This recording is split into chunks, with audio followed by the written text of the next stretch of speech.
Assalamualaikum warahmatullahi wabarakatuh.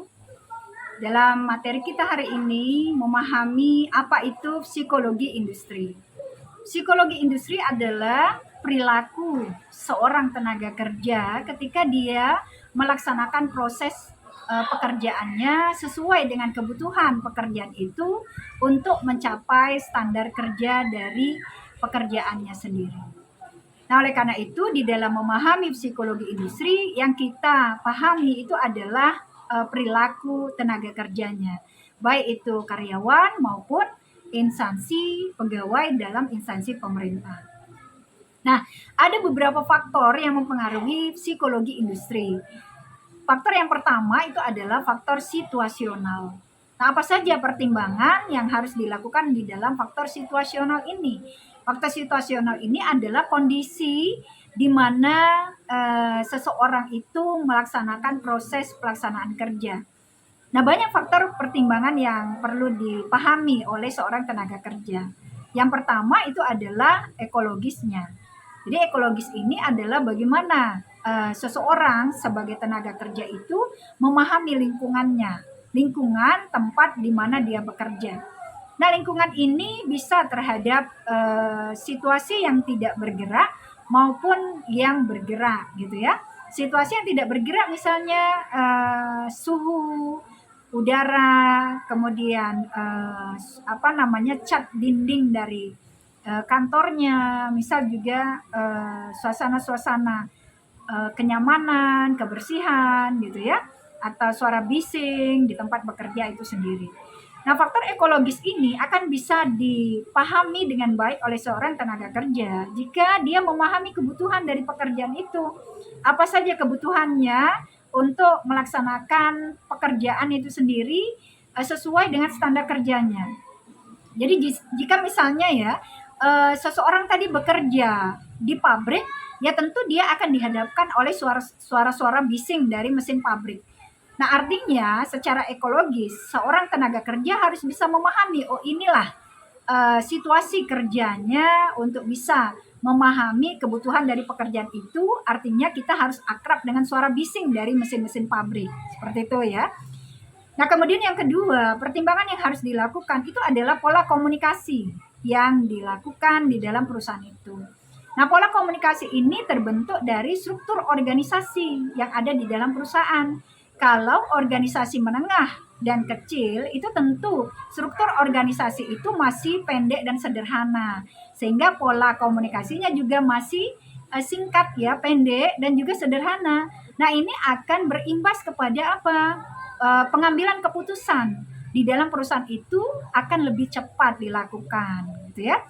Nah, beda dengan perusahaan menengah dan besar. Ini pola komunikasinya lebih panjang karena struktur organisasinya lebih kompleks. Nah, pola komunikasi ini akan terbentuk secara formal mengikuti dari struktur organisasinya. Nah, sehingga juga proses pengambilan keputusan akan lebih kompleks. Nah, bagaimana seorang tenaga kerja bisa memahami, oh inilah alur dari pola komunikasinya secara formal gitu ya. Nah, harus mengikuti itu, harus memahami dari pola komunikasi itu sendiri, sehingga dari sosialisasi terhadap komunikasinya itu akan bisa dilaksanakan dengan baik. Nah, yang ketiga adalah tempat di mana kebijakan-kebijakan dibentuk untuk penyesuaian-penyesuaian terhadap kebutuhan dari tenaga kerja itu sendiri. Jadi situasional itu misalnya kebijakan-kebijakan yang diambil di dalam perusahaan apakah sudah sesuai dengan kebutuhan dan kepentingan yang ada di dalam perusahaan itu untuk diterapkan kepada tenaga kerjanya dalam upaya pencapaian tujuan. Nah, artinya kebijakan-kebijakan yang diambil di dalam perusahaan sebaiknya terlebih dahulu memahami gitu ya, apa yang menjadi kebutuhan dari perusahaan untuk pencapaian tujuan dan apa yang menjadi kebutuhan karyawan untuk proses kenyamanan di dalam bekerja. Nah, tiga ini yang harus dipertimbangkan untuk bisa berhasil di dalam memahami faktor dari situasional saat seseorang itu bekerja. Nah, yang kedua itu faktor psikologis seorang tenaga kerja. Faktor psikologis ini ada di dalam perasaan seseorang saat dia bekerja. Jadi bisa ditimbulkan individu terhadap dirinya sendiri, bisa ditimbulkan individu terhadap orang lain, rekan dia dalam bekerja, bisa juga ditimbulkan individu dengan kelompok-kelompok kerja yang lebih besar, dan bahkan bisa ditimbulkan individu terhadap pihak-pihak yang ada di luar perusahaan. Nah, faktor psikologis ini perasaan nyaman saat bekerja, gitu ya, perasaan gembira atau perasaan senang saat bekerja, atau justru kebalikannya, jika tidak mampu dikelola dengan baik, faktor psikologis ini maka akan menimbulkan perasaan tertekan atau merasa terbebani saat bekerja.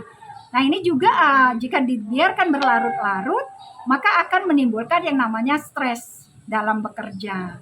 Nah itu, oleh karena itu seorang tenaga kerja harus dapat memilah gitu ya, harus dapat memilah antara mana yang bisa ditimbulkan oleh perusahaan ini saat bekerja secara individu yang dirasakan, dan mana yang ditimbulkan oleh keadaan-keadaan pribadi, misalnya dari keluarga, dari orang-orang terdekat, teman gitu ya, yang ada di luar perusahaan. Nah artinya jangan sampai dicampur aduk gitu ya. Kalau tidak bisa mengelola itu dengan baik, maka ini akan menimbulkan tekanan-tekanan saat bekerja itu tadi. Nah itu terhadap faktor psikologisnya. Yang ketiga, faktor yang mempengaruhi psikologi industri itu adalah faktor psikososial. Faktor psikososial ini adalah perpaduan antara faktor psikologis dengan faktor lingkungan tadi. Nah, bagaimana keduanya bisa diharmonisasikan? Jadi faktor yang dirasakan oleh tenaga kerja saat bekerja itu disesuaikan dengan faktor dari lingkungannya itu sendiri.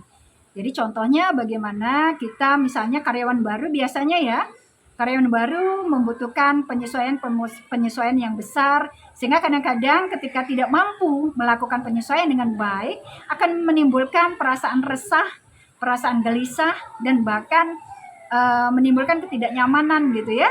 Nah, bagaimana seseorang ini mampu mengelola itu dengan baik? Nah, ini akan sangat membantu proses pelaksanaan kerja itu bisa terlaksana dengan baik. Nah, apa yang perlu dipertimbangkan di dalam psikososial ini? Yang pertama itu adalah kompetensi diri. Jadi kompetensi diri ini kemampuan diri seseorang. Jadi apakah seseorang itu bisa melihat kemampuan dirinya? Apakah kemampuan diri ini sudah sesuai dengan kebutuhan pekerjaan, apa perlu ditingkatkan? Nah, sehingga di sini ada peranan dari pimpinan di dalam perusahaan atau instansi. Apakah perlu mengembangkan karyawannya untuk melakukan pendidikan dan pelatihan misalnya? Kemudian apakah perlu untuk meningkatkan tingkat pendidikannya lebih tinggi lagi? Nah, ini dalam rangka untuk bisa memberikan rasa nyaman dan aman, dan juga memberikan rasa gembira, rasa senang, mencintai pekerjaan yang nantinya akan justru bisa menimbulkan dedikasi yang tinggi seorang tenaga kerja saat bekerja. Yang kedua adalah bagaimana untuk psikososial ini, bagaimana seseorang itu mampu memahami bagaimana lingkungan tempat dia bekerja itu memang sudah sesuai kebutuhan dari pekerjaannya. Contoh misalnya penggunaan teknologi, penggunaan besar kecilnya ruangan saat dia bekerja misalnya ya, atau orang-orang di sekitar dia yang bekerja sama untuk melaksanakan proses pekerjaan. Nah, seperti apa orang-orang ini polanya? Karena setiap jenis pekerjaan itu akan membentuk karakter yang berbeda-beda. Nah, bagaimana seseorang itu mampu menyesuaikan diri? Nah, tentu ini akan sangat menunjang dia merasa nyaman dengan orang-orang yang ada di sekitarnya saat bekerja. Tuh ya. Nah, kemudian yang keempat itu ada faktor sosial. Nah, faktor sosial ini adalah bagaimana terbentuknya integrasi, kesatu paduan antara dirinya dengan orang lain, baik secara internal maupun eksternal.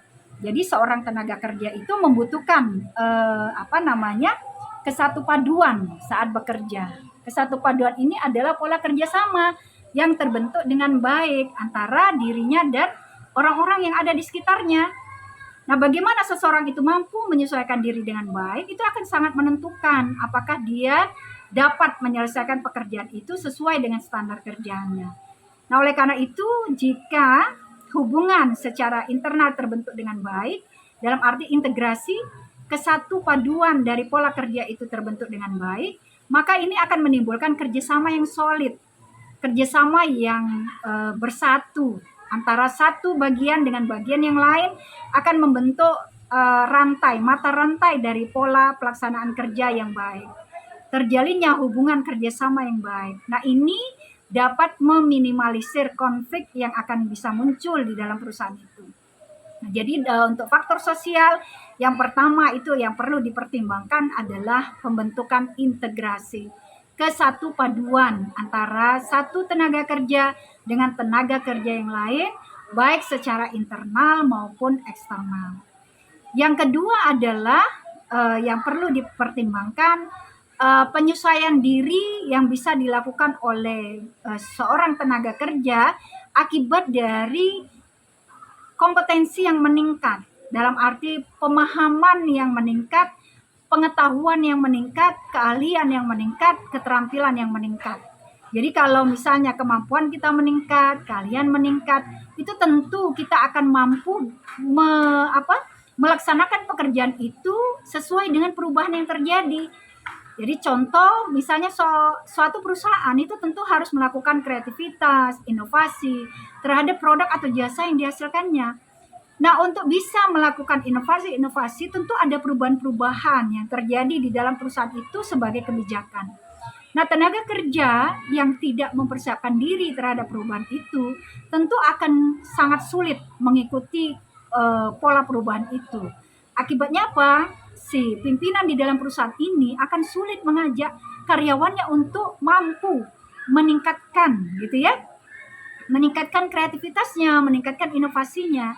Nah, oleh karena itu jika karyawan-karyawan yang ada di dalam perusahaan atau pegawai di dalam instansi itu meningkat pengetahuannya, keterampilan dan juga pelatihan-pelatihan dari pengembangan dirinya bisa dilakukan dengan baik, maka apapun perubahannya itu bisa diikuti dengan baik juga. Jadi ini terkait dengan kompetensi yang ada di dalam perusahaan itu terhadap para tenaga kerjanya. Nah, jadi ada 4 faktor yang mempengaruhi psikologi industri, di mana faktor-faktor ini jika dapat dikelola dengan baik, maka pimpinan di dalam perusahaan itu bisa mengajak para tenaga kerjanya mencapai tujuan dengan baik juga. Akan tetapi jika tidak mampu dikelola dengan baik, nah ini akan menimbulkan yang disebut dengan stres kerja. Nah itu ya. Oke, demikian materi kita hari ini dan semoga bermanfaat. Wassalamualaikum warahmatullahi wabarakatuh.